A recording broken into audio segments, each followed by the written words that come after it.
The awesome thing that also happened when I came in at Pixar from the very beginning, and starting at The Simpsons from the very beginning, is that I had a big part with shaping the culture at these companies. Being able to help build a workplace that inspired creativity. So, how did we do this? Two things stand out to me. Storytelling is what made all these movies so great. And not just being able to tell great stories, but being able to work at a company that nurtured us and gave us an environment allowing us to create great stories.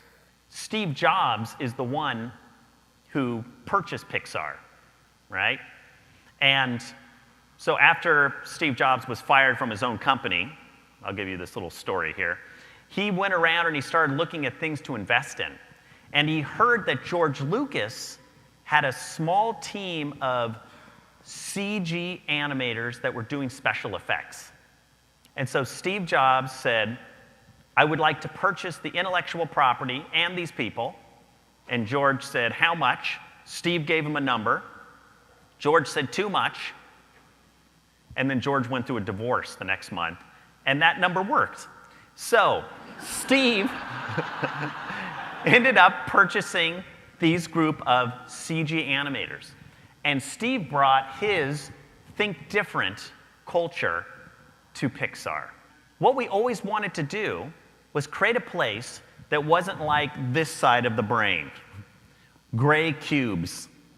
We wanted to create a place that felt like Apple, CalArts, early days of the Lucas Studio, where however you feel comfortable creating, come as you are. This place where we surrounded everybody with many different ways to be able to be inspired. And some of the practical things that we instituted is, for example, how you do meetings. We would have most of our meetings around a circle table. Now you'd say, how does this help? Well, when you go to a meeting that's with a rectangle table, where do you think the boss is going to sit?